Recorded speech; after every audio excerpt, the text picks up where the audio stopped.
Un nombre que infunde terror, una herencia marcada por violencia y dominio, pero ahora un fallo judicial sacude los cimientos del crimen organizado, redefiniendo su historia para siempre. El hijo del Mencho, líder del cártel Jalisco Nueva Generación, ha sido condenado a cadena perpetua en una prisión de Estados Unidos. Pero, ¿qué significa realmente este fallo? ¿Cómo se llegó a este punto? Y lo más importante, ¿qué impacto tendrá en el CJNG y en el narco en México? Para responder estas preguntas hablamos con un experto que tuvo acceso a los abogados del caso y conoce los detalles más profundos de este proceso judicial. Bueno, lo primero es que a Rubén Oceguera lo detienen en 2015 en México, lo extraditan 5 años después y ya en Estados Unidos, en Washington, es que se presenta el caso criminal en su contra, ¿no? Siempre fueron dos cargos, a diferencia de muchas otras personas que se amplían los cargos. Acá siempre fueron los mismos, que era conspirar para traficar cocaína y metanfetamina y posesión de armas de fuego e instrumentos destructivos, perdón, con fines de narcotráfico. Eso se mantuvo. La negociación duró como entre ese año y 2003, aproximadamente 3 años, que lo que sucede es que la fiscalía primero plantea una posibilidad para un acuerdo de culpabilidad y eso siempre va a permitir que un acusado tenga una reducción en su condena o en sus condiciones carcelarias. En el caso del Menchito, la fiscalía, de acuerdo con sus abogados, presenta la oportunidad de testificar en contra de su mamá, de Rosalinda González Valencia, para armar un caso mucho más sólido en contra de la esposa también de Nemesio Ceguera Cervantes, el Mencho. Así que el Menchito se rehúsa a hacerlo y las negociaciones se congelan en ese aspecto. Para 2023... la fiscalía logra con el primer abogado del Menchito, Dani Honorato, un acuerdo de culpabilidad en el que se evitaba ir a juicio, se declaraba culpable de ambos cargos, pero se mantenía en la mesa el que la fiscalía solicitara la pena de muerte. Entonces el Menchito cambia de abogados, llega estos dos últimos, Jan Ronis y Anthony Colombo, y se retracta. Se retrata del acuerdo de culpabilidad, van a juicio.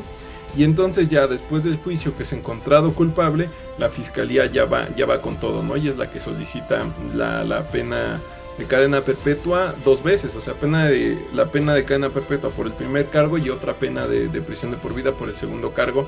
Al final la jueza considera que es un poco un exceso y nada más da una cadena perpetua y los 30 años mínimos por posesión de armas de fuego, digamos ya por trámite, ¿no?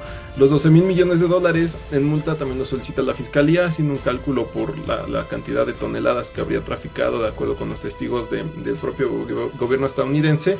Y lo único que hace la jueza es que determina que al menos la mitad fueron para su papá, ¿no? No toma en cuenta procesos de producción y ese tipo de cosas, pero sí dice 6,000 millones de dólares en multa.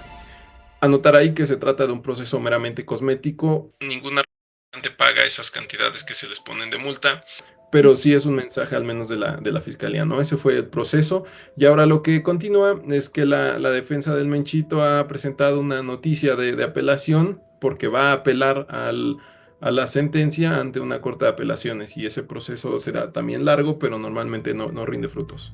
Esta sentencia se dictó el pasado viernes 7 de marzo y quien la determinó fue la jueza Beryl Howell de la Corte Federal de Washington, D.C. Esta marca un precedente, pero ¿cuál fue la condición por la cual tuvo su condena definitiva? Y la única condición para que solicitaran algo menos que fuera la prisión de por vida era que testificara contra su mamá y el Menchito lo rechazó en todo momento. Sus abogados intentaron evitar lo inevitable, pero la evidencia presentada en su contra fue demoledora. Bueno, la defensa intentó dar ahí como un pulso al sistema primero, diciendo como que no podía ser que los testigos que ya habían colaborado en contra del Menchito, muchos de ellos ex líderes de cárteles, ya estuvieran libres solamente por colaborar, ¿no? Y digo que es un pulso al sistema porque en realidad eso no tiene fundamentos legales. A final de cuentas, si la fiscalía decidió solicitar una menor condena y un juez lo determinó así, pues ya no pueden hacer nada al respecto. También argumentaron que varios testimonios se contradecían y la jueza lo que explicó, y ahí fue una situación en la que el Menchito se vio encerrado, porque cuando llegó a un acuerdo de culpabilidad firmó algo que se conoce como una declaración de hechos, y en esa declaración de hechos se le aceptaba que fue líder del cártel Jalisco, que traficó droga, que se involucró en hechos de violencia, y la jueza determinó, bueno, si algunos testimonios se contradecían, a final de cuentas tenemos esta hoja firmada por el Menchito donde decía que se hizo ese tipo de situaciones, ¿no? Entonces la defensa lo tuvo bastante difícil. Es cierto que muchas de las personas que testificaron están libres, fueron grandes capos, muy violentos, fueron asesinados, son más grandes que el Menchito y ya están libres, ¿no? Ahí, digamos, meternos en esa discusión es bastante complejo, es interesante, pero sí tienen razón, al menos en ese aspecto los abogados. No tenía una implicación legal y no hubiera ayudado mucho a su cliente, pero se dijo, ¿no? A final de cuentas. El impacto de esta sentencia va mucho más allá de una celda en Estados Unidos.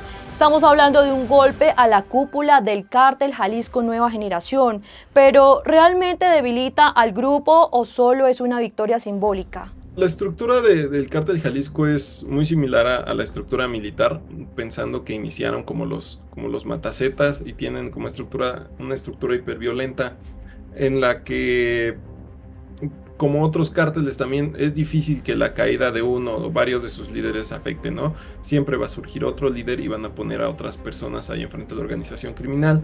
El líder máximo, el Mencho, sigue en libertad. Su hija, una de sus hijas ya fue juzgada en Estados Unidos y condenada. Su hijo va a estar por siempre en prisión. Sus hermanos están detenidos, uno en Estados Unidos y uno en México. Su esposa está bajo la mira y el cártel Jalisco solo parece crecer. Entonces, en términos, digamos, personales, pues probablemente le afecte, ¿no? Al líder del cártel. Pero a niveles operativos del cártel Jalisco, en realidad es más un mensaje de las propias autoridades. Es difícil, es un cártel muy violento, pero a final de cuentas las represalias las vimos cuando asesinaron al juez que firmó la extradición del Menchito. Y más allá, las represalias ya en Estados Unidos son muy difíciles.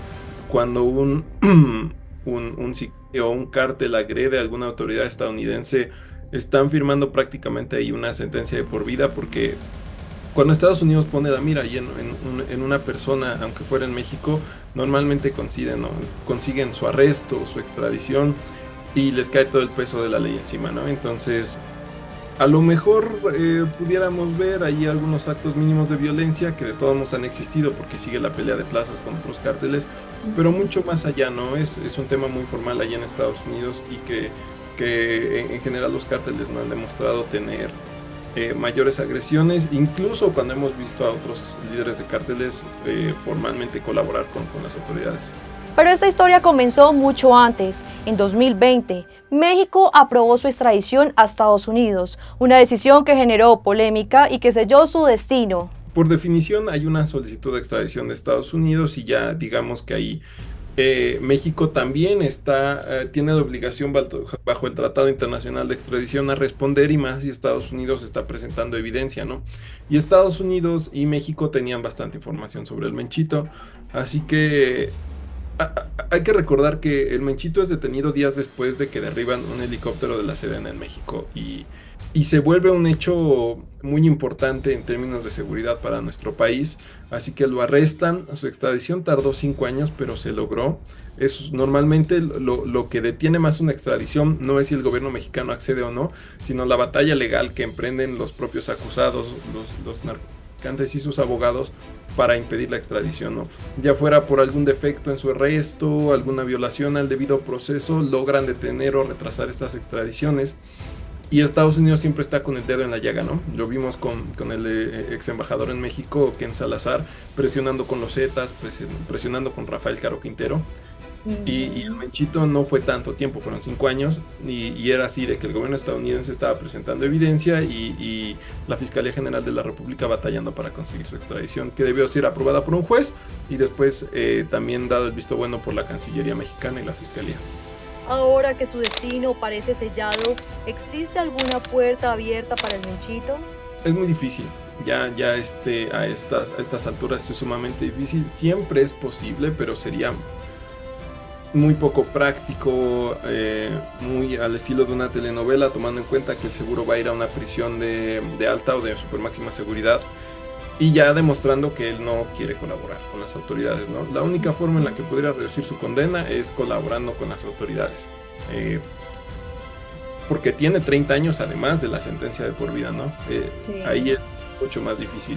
Claro que existe la posibilidad de que apelando lograra algo teniendo un juez que fuera favorable para su caso, pero también recordemos que como podría pasar en la política estadounidense, que algún juez fuera favorable con demócratas o con republicanos. Ningún juez, ni de apelaciones, ni un juez criminal o un magistrado va a tener favoritismo por un exmiembro de un cártel, y menos del cártel Jalisco Nueva Generación, y menos siendo el hijo del Mencho, ¿no? Acusado de lavado de dinero, cohecho y portación de armas, Rubén Oseguera González fue trasladado a distintos penales ante posibles planes de fuga.